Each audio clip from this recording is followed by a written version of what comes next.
Vem cá, a igreja é sua. Deus te use muito. Ó, abra teu coração. Deus tem um recado aqui para nós. Quem quer ouvir a voz de Deus aí? Tá?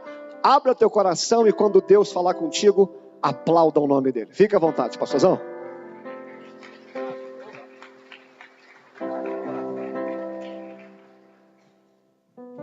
Glória a Deus. Eu gostaria de saudar a igreja com a paz do Senhor, amém? Quem está feliz com Jesus aqui nessa noite? Que bom. Irmãos, eu quero primeiramente tributar a Deus toda a honra e toda a glória, agradecer a meu amigo, pastor Wallace Ribeiro, a sua esposa Flávia, são meus amigos, e eu tenho muito esmero, muito carinho, tanto pela igreja quanto por esse casal tão abençoado, tá bom? Quero agradecer a Deus por mais esta oportunidade. Nesse ano é a segunda vez, né, pastor? É a segunda vez esse ano. E para a glória de Deus, eu sou sempre muito bem recebido. O calor humano que há nesta igreja é visto em muito poucos lugares, tá? Porque aqui o povo gosta de receber o homem de Deus, a mulher de Deus, de ouvir a palavra. E eu tenho a certeza que Deus vai falar conosco nessa noite. Pois bem, irmãos, quem trouxe a sua Bíblia, eu vou pedir a gentileza que você se coloque sobre os vossos pés e que você abra comigo no livro de Êxodo, capítulo de número 14. E eu confesso aos irmãos que a minha responsabilidade nesta noite é muito grande. E todas as vezes que eu começo a pregar, vocês não se impressionem se vocês verem algum tique nervoso aqui no pastor Daniel, de nervosismo.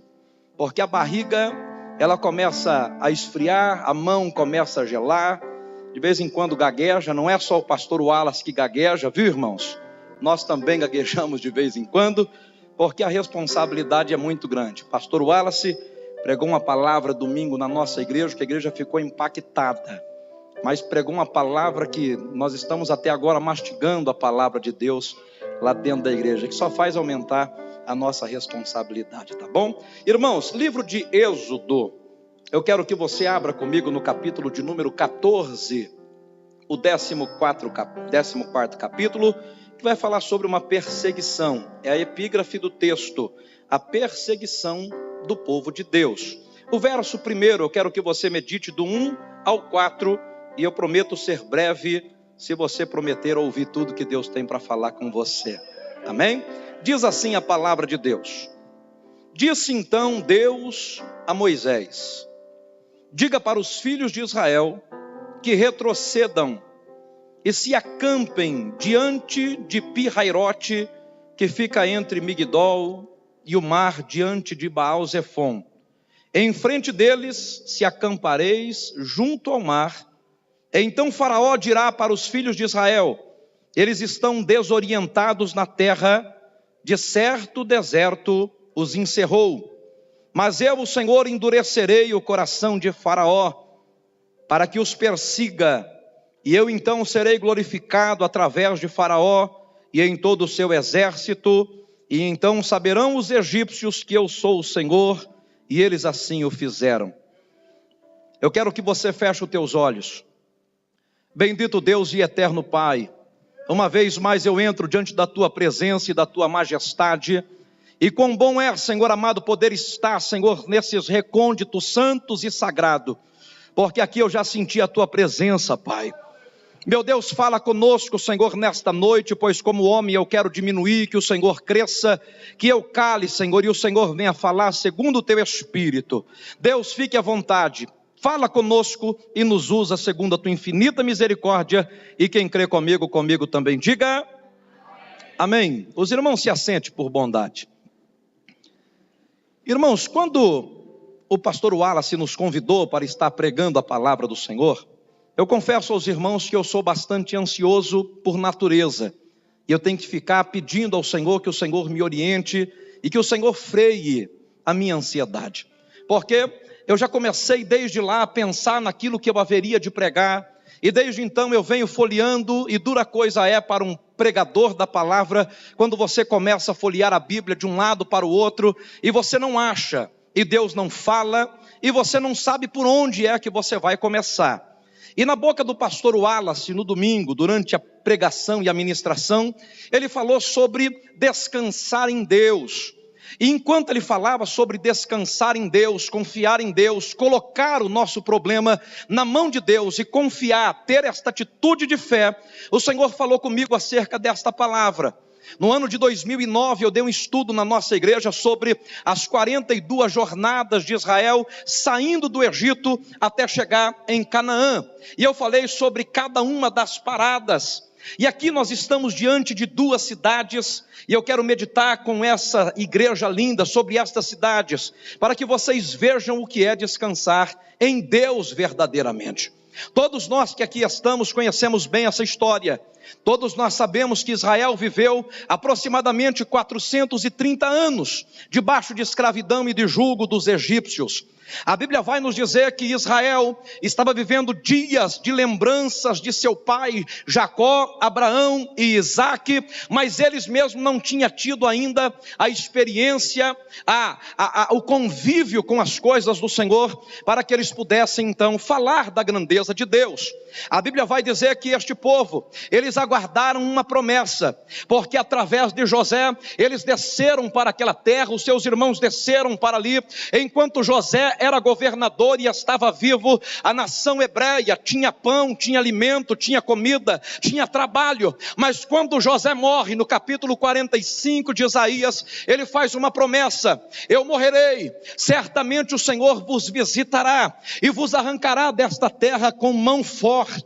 A Bíblia vai nos dizer, e vai nos narrar a história, de que Israel, depois de 430 anos, ela conhece um libertador, que era um assassino hebreu chamado Moisés, que viveu 120 anos, a sua vida foi dividida em 3 partes, 40 anos como filho de príncipe e de princesa, depois ele passa mais 40 anos sendo escravizado e vivendo vida inerte da presença de Deus no meio de um deserto, e depois ele passa mais 40 dos seus finais anos junto com aquele povo naquele deserto. A Bíblia vai descrever que Moisés, ele foi o homem escolhido por Deus para tirar aquele povo da terra do sofrimento e da escravidão e levar aquele povo para Canaã. O que me chama a atenção é que Israel já estava com a sua mente cauterizada. Israel, eu não estou falando de 430 dias, eu estou falando de 430 anos. O povo já estava acostumado a carregar pedras de 60 quilos, acostumado a comer pepino, alho bravo e cebola como alimento. Eram os últimos a dormir, os primeiros a acordarem. Eles eram homens que viviam ali apenas para construir túmulos, para que os faraós tivessem aonde ficar empalhado quando descessem à sepultura. Eram os hebreus que carregavam pedras para construir aquelas pirâmides, que é uma das 7 maravilhas que nós conhecemos do mundo. Eles carregavam essas pedras durante o dia, durante a noite eles quebravam essas pedras para que durante o dia elas ficassem mais leves, para que eles pudessem carregar até o local determinado. Irmãos, eles chegaram a demorar até 70 anos para construir uma única pirâmide. Uma pirâmide, por exemplo, de Tutancamão, que era um faraó de 5ª grandeza, demorou aproximadamente 72 anos para ser construída. Ele não teve tempo para reinar e foi colocado numa pirâmide de seus pais. Imagina quanto tempo levava-se para construir a pirâmide de um faraó de 1ª grandeza, como Ramsés, como Queopes, como Quefrei, como Tutmose. Era muito demorado construir isso. Então veja que o povo está acostumado a viver assim, como escravo. Eles estão acostumados a viver de resto, e agora Deus se lembra da promessa, e lembrando-se Deus da promessa, Deus usa Moisés. A Bíblia vai nos narrar a história que no dia 15 do 1º mês, e a Bíblia diz que um dia após a Páscoa, o Senhor visita Moisés, e Deus diz para Moisés: enquanto os egípcios estiverem sepultando os seus primogênitos, pega o meu povo e saia daqui, porque chegou o dia da grande libertação e da grande redenção para vocês. A Bíblia dá até dia 15 do 1º mês após a Páscoa. Eles estavam celebrando a Páscoa, eles estavam celebrando a passagem do anjo da morte, que não havia entrado nos seus seus lares, quando eles saem daquela terra. Eu estou falando de Moisés com quase 84 anos de idade. Eu estou falando de seu irmão, que já está chegando aos 90, de Miriam, que está com 89, Joquebede com 140 anos de idade, que é a mãe de Moisés. A Bíblia vai dizer que este povo não olhou para o cansaço e nem para a distância de aproximadamente 40 dias de caminhada. Eles não olharam para o que levar, eles não se preocuparam com a roupa. A única coisa que eles se preocuparam foi em cantar, adorar o Deus de Abraão, adorar o Deus de Isaac, adorar o Deus de Jacó, porque agora já não estavam mais debaixo de jugo e não mais plantariam em terra que não era deles. Deus estava levando eles para plantar numa terra que mana leite e mel, uma terra que para carregar um cacho de uva carecia 2 homens para carregar. A Bíblia vai dizer, irmãos, que eles saíram cantando. E quando eles saem, Números capítulo 33 narra esta linda história. Eles saem cantando, saem da cidade de Ramsés, que ficava ao sul do Egito.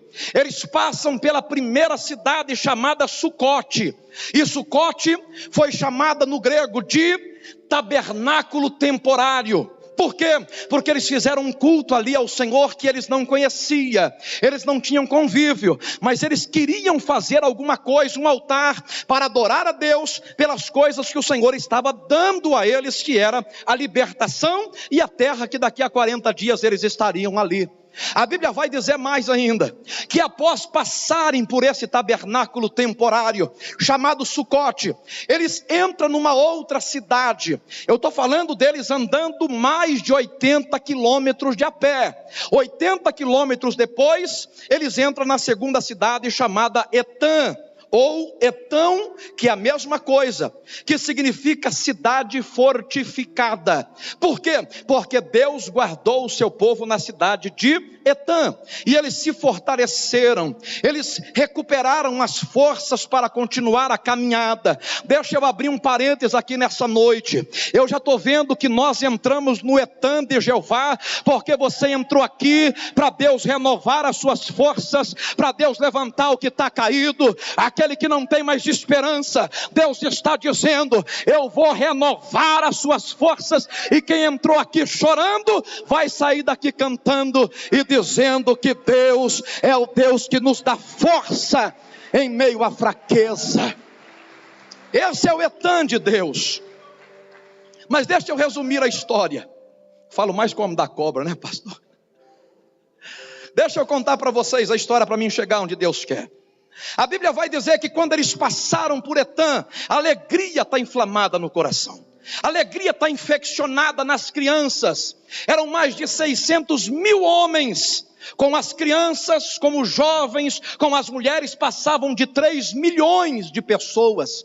Eu estou falando de aproximadamente 30 cidades de patrocínio, saindo de um lugar, cantando, exaltando, fortificados, adorando ao Senhor e esperando uma resposta de Deus para que eles pudessem entrar naquela cidade. É quando então Deus se manifesta pela primeira vez a Moisés. Deus resolve olhar para Moisés e dizer, Moisés, entramos no capítulo 14 de Êxodo. Eu preciso falar com você, Moisés. Moisés deixa o povo entusiasmado e vai olhar em cima da montanha o que Deus quer falar com ele. E então o Senhor olha para Moisés. Verso 1, disse o Senhor a Moisés, desça lá e diga para os filhos de Israel que retrocedam, que voltem para trás. Eu estou falando, irmãos, de quase 120 quilômetros que eles já tinham andado, aproximadamente 33 dias de caminhada. Deus olha para eles e fala, Moisés, desce, e manda eles voltarem atrás. Eu quero que eles retrocedam.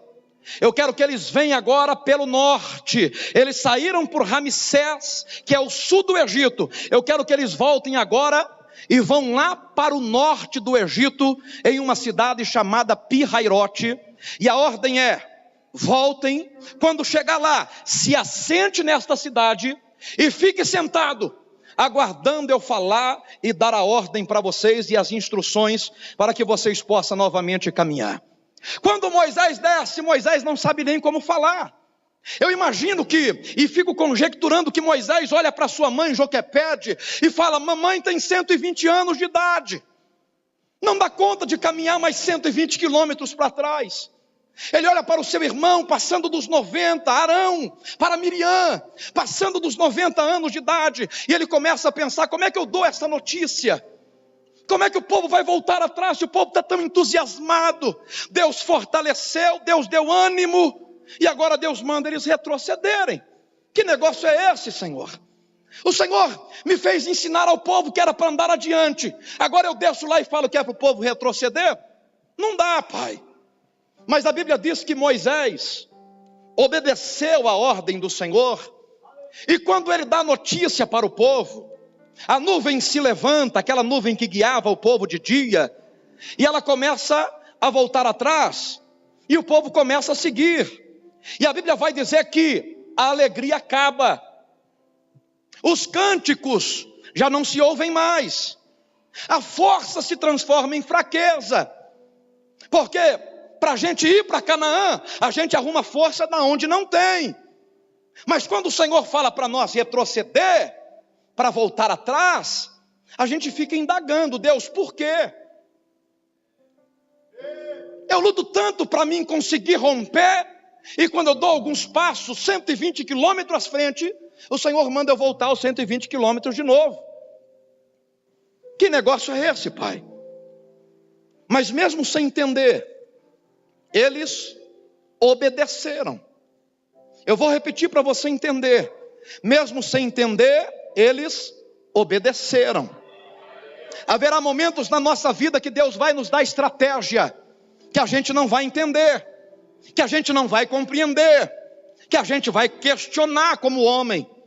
Mas a mensagem é: obedeça mesmo sem entender o que Deus está fazendo, porque Deus complica, depois descomplica e vem explicar o porquê que Ele complicou.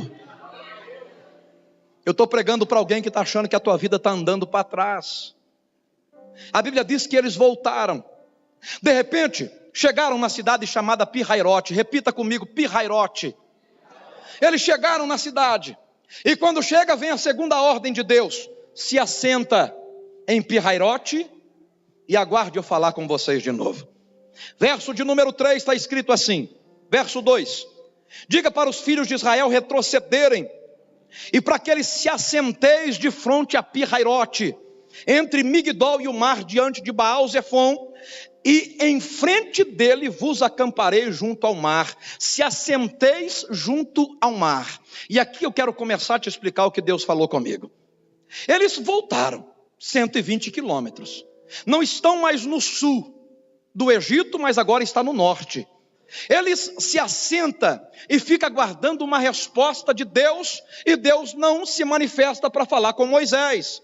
É quando então eles estão todos sentados, e a Bíblia vai dizer, logo no verso de número 2, que esta cidade chamada Pi-Hairote ficava entre Migdol e Baal-Zefon.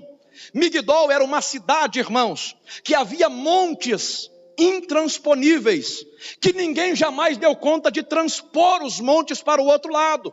Todo homem que tentou morreu no meio do caminho. Então Migdol não dá para ir por lá. Olharam para o outro lado, era Baal-Zefon.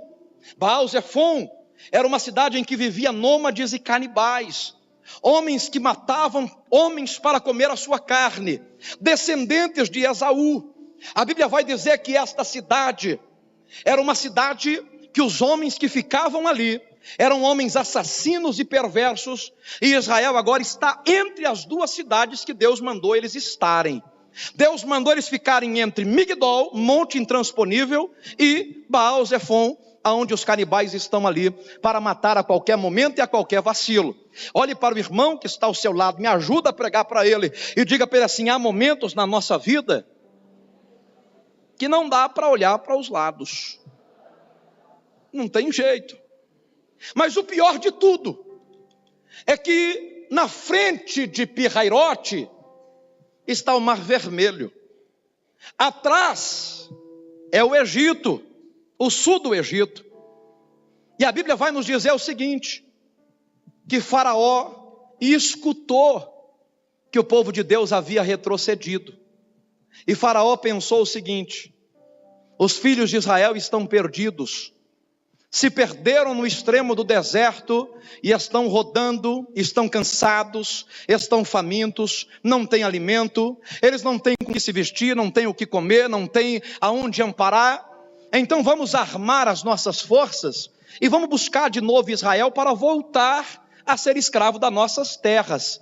Então ele prepara 600 cavalos e cavaleiros e carros, e a Bíblia vai dizer que ainda prepara todo o seu exército, e eles ficam ali preparados e começam a caminhar para encontrar Israel, que está diante do Mar Vermelho, diante de Migdol e Baal-Zefon, ou seja, num lugar que não tem para onde ir. E o que Deus mandou eles fazerem ali em Pi-Hairote? Se assenta, fica sentado e espera eu falar com você. Enquanto eu não falar, não façam nada. Ficam ali assentados. Uma coisa é nós se assentar, irmãos, quando Deus está respondendo, quando Deus está falando, quando Deus está guerreando. Agora, a dura coisa é sentar, pastores, quando nós estamos olhando para o mar fechado, um lado, monte que não dá para subir, do outro lado, animais, canibais, que comem homens humanos, e atrás vem vindo o relinchar de cavalos, 600 cavaleiros com sua lança, com a sua espada, e Faraó vem vindo e dizendo: vamos pegar o povo e vamos matá-lo. Eles estão famintos. Mas deixa eu abrir um parênteses. Havia uma coisa que Faraó não sabia. Faraó viu que eles não levaram nada para o deserto e conjecturou: ele deve estar passando fome, eles devem estar passando frio, eles devem estar passando necessidade. Mas ele não sabia que Deus estava fazendo o sapato crescer no pé, que Deus não deixava a roupa envelhecer, que Deus mandava maná, que Deus estava dando providência do céu e estava cuidando daquele povo, mesmo quando o povo não via o cuidado de Deus. Deixa eu profetizar para a tua vida: ainda que você não está vendo, Deus está cuidando de você nos mínimos detalhes. Deus está cuidando da tua família. Ainda que você esteja num lugar que você não sabe o que fazer, há um Deus que está no controle de tudo aqui nessa noite. Quem acredita, adora o Senhor comigo nessa noite. Oh, aleluia! Olha o que vai nos dizer a Bíblia, irmãos. A Bíblia vai dizer que Pi-Hairote tem algumas traduções. Segundo a teoria clássica hebreia, olha o que é que significa Pi-Hairote. Significa lagos amargos, águas que não dão para beber. Significa um lugar que não tem escape, lugar sem saída. Significa beco sem saída, beco apertado. Olha o significado desta cidade. Era uma plantação de juncos. Era uma cidade em que ficava perto do mar, e uma cidade que a lama tomava conta por causa da plantação de juncos. Se não bastasse, a Bíblia vai dizer ainda que esse significado, eu quero ficar com ele, que significava atoleiro. Era onde o povo se atolava. Era um atoleiro. E eu quero dizer para você nessa noite, que você não vai ficar atolado nas condições que você se encontra. Porque o que tem de gente, irmãos, que olha para a própria vida e fala: rapaz, eu estou num lugar e eu estou atolado. Atolei em dívidas. Meu casamento está atolado em amargura. A minha vida não anda nem para frente nem para trás, eu estou atolado, porque o sentimento está tomando conta da minha alma, atolado em tristeza, atolado em amargura, e o pior de tudo, foi Deus que me colocou aqui, e Deus ainda mandou eu ficar sentado, aguardando Ele se manifestar. O duro é que quando a gente não acha uma saída, a gente não acha um escape, a gente fica questionando a Deus. Foi quando Israel começou a olhar para o Senhor e dizer: por que nos trouxe até aqui? Moisés, por acaso não tinha sepulcros lá no Egito, para que nós fôssemos sepultados lá? Que Deus é esse que nos tira de lá e nos faz andar 240 quilômetros quase, mais de 70 dias, cansados, machucados, e nós estamos aqui agora aguardando uma resposta, e Deus não se manifesta. Eles foram para cima do líder, exigindo uma explicação do líder, exigindo que o líder falasse alguma coisa. E o líder tinha que ficar sentado, aguardando Deus se manifestar. Pastor, o que é que eu vou fazer no meio dessa luta? Se assenta e aguarda Deus se manifestar. Descansa em Deus. Se Deus mandou, se Deus falou, se Deus ordenou, se Deus instruiu que é para você ficar sentado, fica sentado. Por quê? Porque Deus fez uma promessa.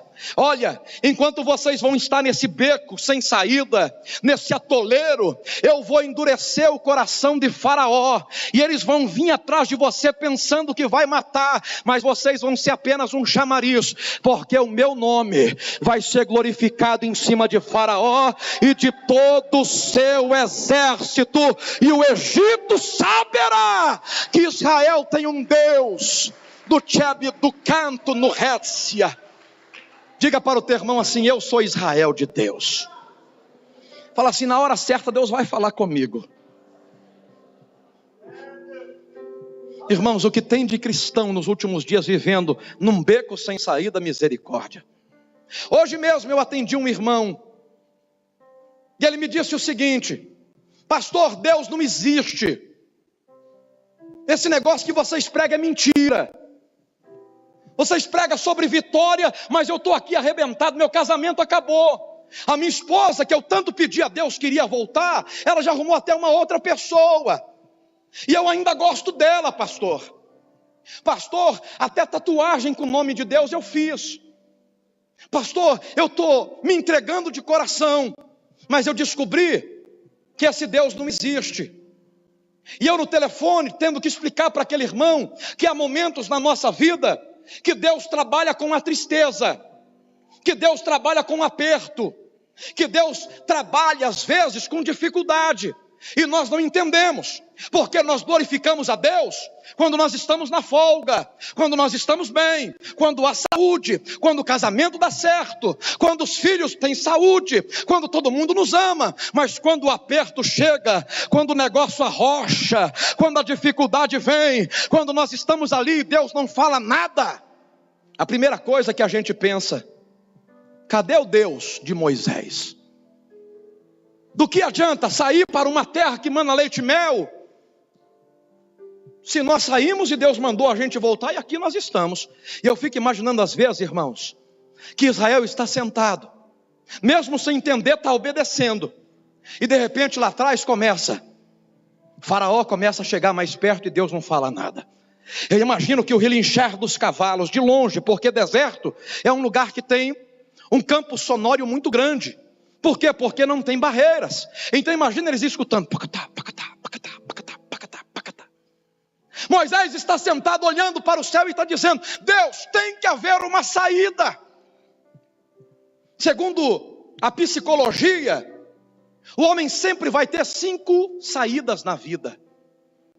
Ele sempre tem 5 caminhos para que ele possa fugir. Um psicólogo que você sentar para conversar com ele, ele vai te falar isso.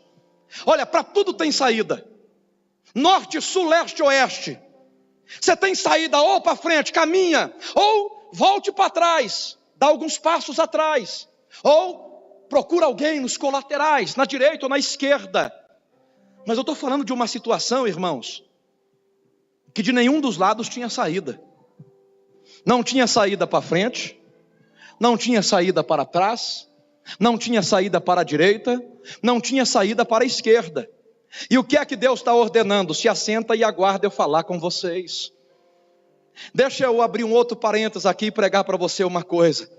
A psicologia pode dizer que existe apenas 4 saídas para o ser humano: norte, sul, leste, oeste, frente, a retaguarda ou para um dos lados. Mas eu vim aqui, meu irmão, para quebrar todo o paradigma da psicologia e dizer para vocês que com Deus não é apenas 4 saídas. Deus tem sempre uma 5ª saída para nós. Porque quando você olhar para frente, o mar estiver fechado, quando você olhar para o lado e não ver saída, quando o teu inimigo vem vindo atrás e você está vendo que vai perder a batalha, olha para o alto, porque todo cristão tem saída no céu. Quando as coisas da terra derem errado, olha para cima.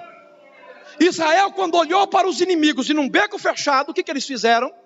Tiraram os olhos de Deus, tiraram os olhos da coluna de fogo, tiraram os olhos do sapato, da roupa que não envelhecia, e passaram a olhar para trás com medo de Faraó.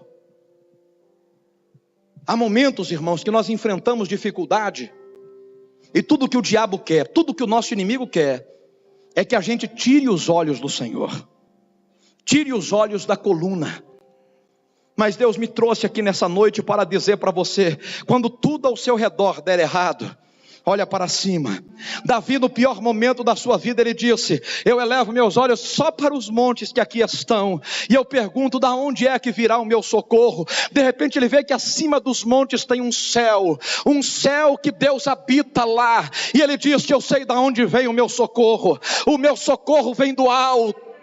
O meu socorro vem do Senhor que criou os céus e a terra. Olha para o teu irmão e diga: fica tranquilo, porque o socorro está chegando do céu, e se a terra não der jeito, o céu vai entrar em ação nesta noite, para que Deus seja glorificado.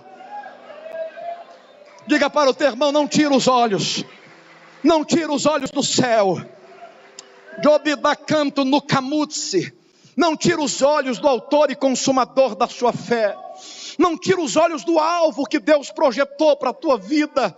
Tudo que o diabo quer é que você pare de olhar para a nuvem, mas Deus está dizendo: continua olhando para ela.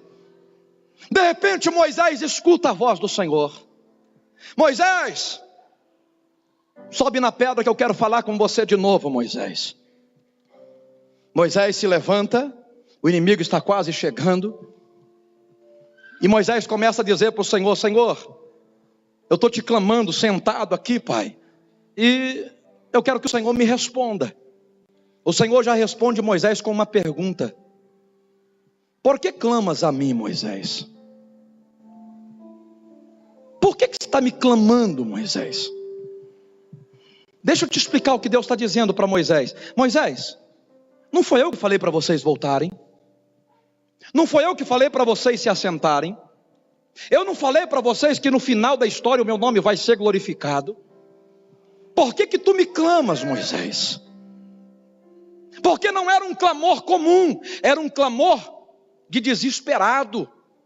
Era um clamor de que Deus não dá mais tempo. E tem pessoas aqui que estão dizendo: Deus, se o Senhor não socorrer, esse mês eu vou ser despejado. Se o Senhor não abrir a porta, Pai, vai faltar o alimento. Se o Senhor não fizer nada, Deus, o negócio vai arrebentar com tudo dentro da minha casa. Deus está dizendo: fica tranquilo, se assenta, descansa, porque o meu Deus está dizendo para esta igreja: o nosso socorro não vem da terra, a nossa força não está em carros, em cavalos, o nosso socorro vem de Deus. Eles olham, e Deus olha para Moisés e fala: Moisés, eu estou vendo a aflição do povo. Desce lá, Moisés, e diga para o meu povo que marchem. Se fosse nós que estivéssemos lá, nós ia falar: Deus, você deve estar de brincadeira com a gente, Pai. Marchar para onde? Espera aí, Senhor, para onde é que nós vamos marchar? Mas a ordem foi: diga ao meu povo que marchem. Deus estava, irmãos, adestrando aquele povo para as guerras e para as batalhas que viria futuramente. Tem hora que Deus faz a gente voltar, sabe para quê, irmãos? Para engrossar o nosso couro. Porque se a gente sair do Egito e sair para chegar lá em Canaã daqui 40 dias e não tiver nada no meio do caminho, a gente não dá conta, irmãos. Porque certamente o Faraó vai vir atrás de nós em Canaã. Vai tentar nos tirar de Canaã e nos levar para o Egito novamente. Então há momentos que Deus pega e fala: olha, eu tenho que circular com você nesse deserto, eu tenho que fazer você confiar em mim, não é nos momentos de facilidade. Eu tenho que fazer você confiar em mim, sentar e esperar a minha hora, é nos momentos de aperto.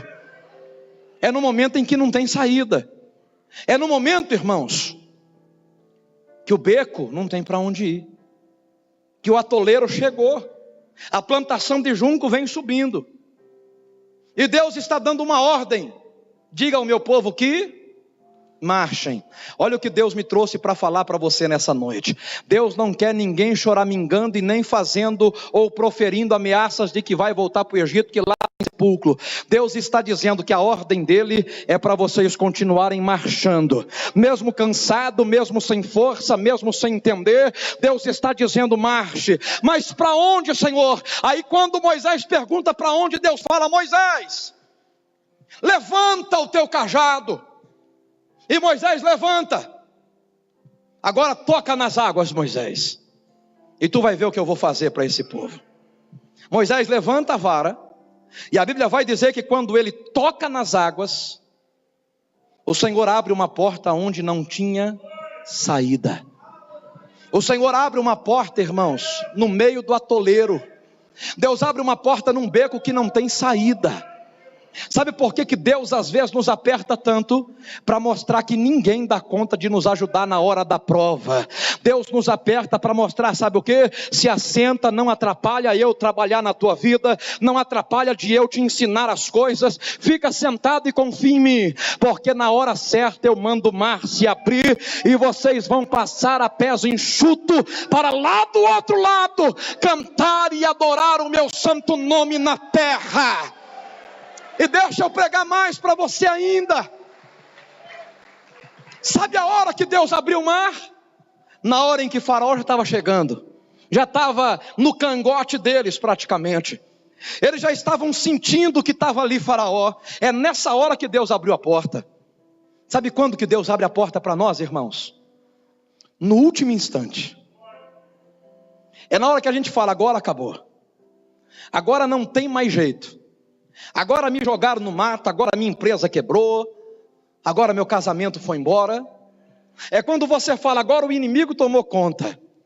É nessa hora que Deus entra em ação para nos defender. Porque enquanto você tiver força, Deus deixa você fazer do teu jeito. Mas quando as suas forças de homem se acabar, e você não tiver para onde ir, e o atoleiro estiver te afogando, é a hora de Deus chamar Moisés lá na beira da pedra, e dizer para Moisés: manda o povo marchar, Moisés, porque eu vou abrir porta onde não tem parede, para que esse povo saiba que eu sou Deus. Ele abriu, e o povo começa a passar. Engraçado que chega Faraó e eles também vão passando. O povo está lá quase do outro lado e Faraó está entrando no meio do mar. E a Bíblia vai dizer que ali, irmão, tinha homem de todo tipo de escalão: velhos, crianças, jovens, anciões. E quando o último homem, o último hebreu, sai lá do outro lado, eles começam a olhar no meio do mar, vendo que Faraó está chegando. É a hora então de Deus cumprir a promessa: eu vou ser glorificado em Faraó e no seu exército, para que eles saibam que eu sou Deus. Alguns teólogos falam que quando Israel passou no meio do mar, alguns teólogos que não são cristãos, tá, irmãos? Eles dizem que aquela planície é uma planície que tem um canal ali, e que exatamente foi nesse canal que Israel passou. Eles falam que quando as águas do Mar Vermelho se abaixam, eles têm que ficar ali esperando abaixar para fazer a travessia por meio de um banco de areia. E alguns teólogos modernos se levantaram para dizer que o povo passou no meio do mar exatamente no momento em que as águas estavam baixas e que passaram por cima de um banco de areia. Mas eu quero dizer para você, irmãos, que esses teólogos só faz a minha fé aumentar, só faz eu glorificar ainda mais o meu Deus. Porque eu vou perguntar para você uma coisa, irmãos. Vamos supor que aquele povo não tivesse realmente passado no meio do mar, porque segundo alguns estudiosos, tinha parede de quase 30 metros de altura de cada lado, e era parede de água que estava em estado líquido, mas que não fechava o corredor. Eles não acreditam nisso, mas eu acredito. Sabe por quê? Porque a Bíblia diz que isso aconteceu, e se a Bíblia diz, é porque aconteceu verdadeiramente. Mas se eles não querem acreditar, a minha fé aumenta. aguenta. Por quê? Porque a Bíblia diz e deixa bem claro que quando o Senhor abre o mar, eles passaram a pés enxutos. Olha o que eu vou profetizar para você. Eles estavam num lugar encharcado de água, mas quando Deus abriu a porta, eles passaram num lugar seco. Deus está dizendo que está chegando a hora de você arrumar a tua bagagem e sair desse atoleiro, porque Deus vai tirar você com mão forte. Diga para o teu irmão: Deus vai tirar você do atoleiro. Deus vai tirar você desse caminho.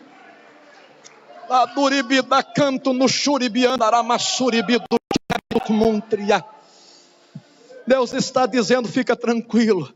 A Bíblia diz que foi a pés enxutos.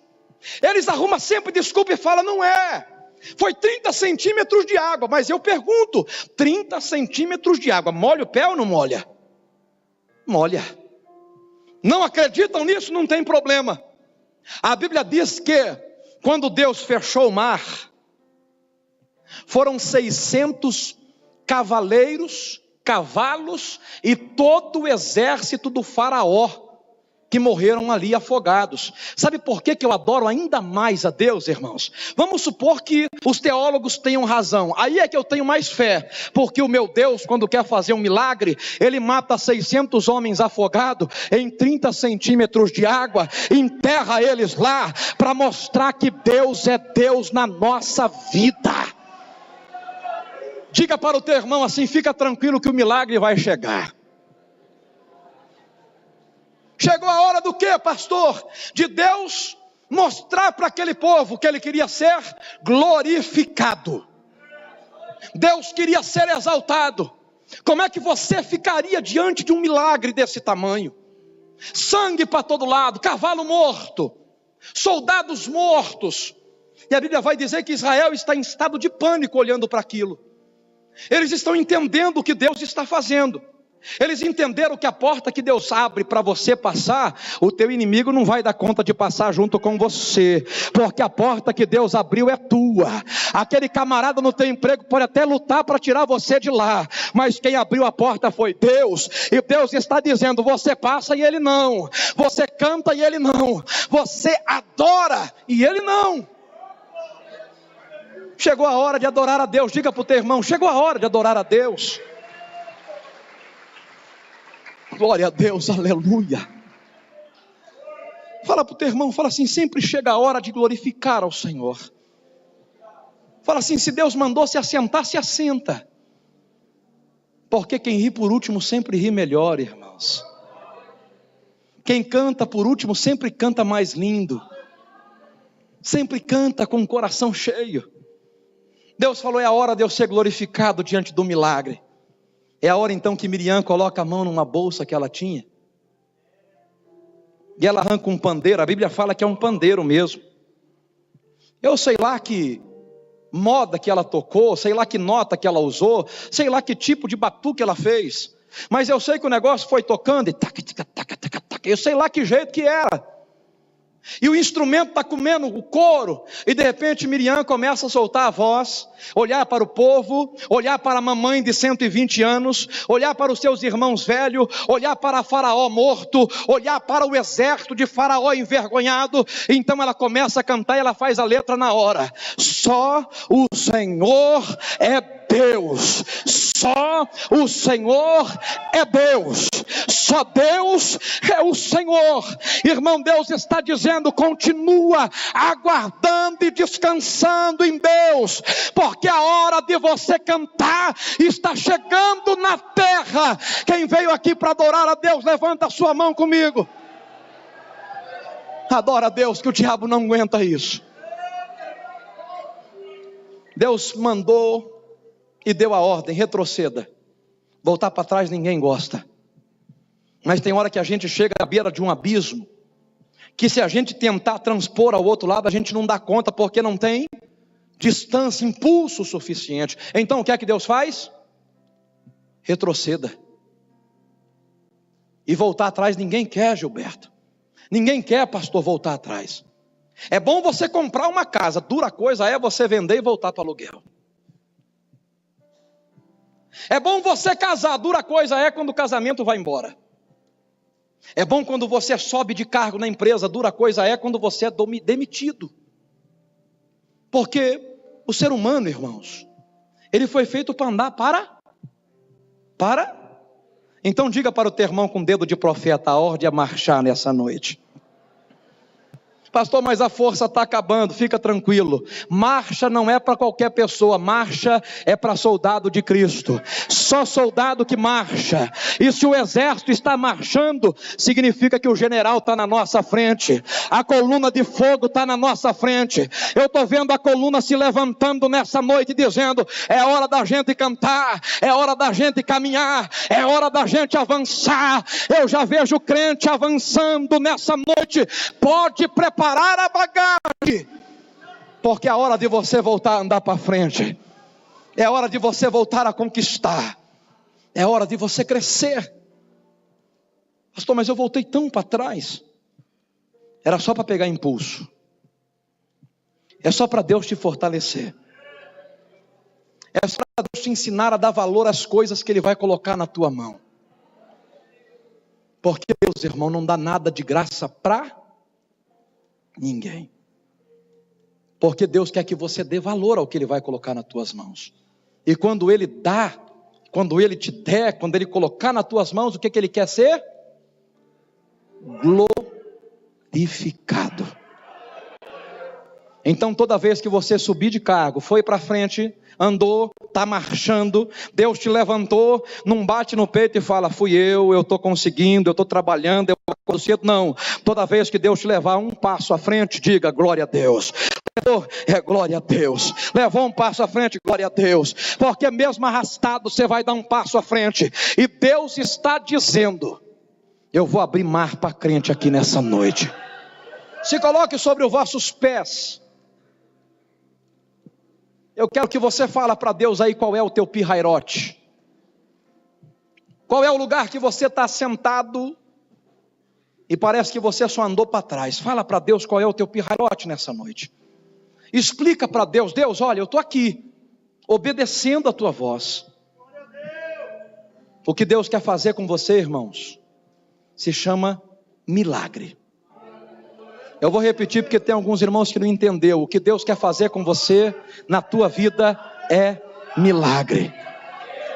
Deus, mas você poderia ter chegado antes, agora ele está morto, já fede, já tem 4 dias. Deus está dizendo, fica tranquilo, porque na hora que eu chego, a morte tem que virar vida, quem não tem passa a ter, o fraco fica forte. Na hora que eu chego, Satanás tem que sair da frente. Orem pelo pastor Daniel. Eu faço das palavras do Wallace as minhas palavras, tá bom, irmãos? Meu coração é agapiano mesmo. Eu amo muito essa igreja. Pastor Wallace é meu amigo. Eu tenho muito carinho. Por quê? Porque é uma igreja, irmãos, que está baseada na palavra. E quem está baseado na palavra, não é qualquer vento que leva. Passa o vento, passa a tempestade, a gente entra em beco sem saída, mas a gente continua sentado para ouvir a palavra e a voz de Deus. Sabe por que Deus vai abrir o mar para você? Porque mesmo não aguentando, você veio e sentou e aguardou Deus falar com você. E a mensagem é, o que é que tu tem nas mãos? Toca nas águas, porque eu vou abrir o mar e tu vai marchando, cantando e glorificando o meu nome. Só quem veio glorificar, levanta as mãos, adore e aplauda o Senhor nessa noite. Eu agradeço a minha rica oportunidade. É noite de Deus tirar você do teu pirrairote. Guarda isso dentro da tua alma. Vamos chamar o povo aqui para o altar, com a licença do pastor. Você que quer sair desse beco sem saída. Eita, lugar apertado, pastor. Parece que eu vou morrer nessa luta. Parece que essa prova vai me matar. Deus está dizendo, não vai não. Não vai, e eu ainda vou usar o que está nas tuas mãos para fazer um grande milagre. Vem aqui para nós orarmos, para nós clamarmos ao Senhor.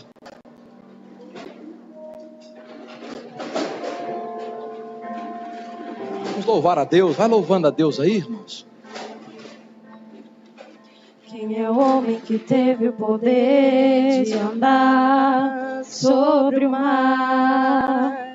Quem é ele que pode fazer o mar Escute isso. se calar? No momento em que a tempestade vier te afogar, ele vem com toda a autoridade e manda acalmar. Olha ele chegando aí. Quem é o homem que teve o poder? Sobe na pedra, Moisés. Israel, caminhar. Sobe na pedra que eu vou dar uma estratégia para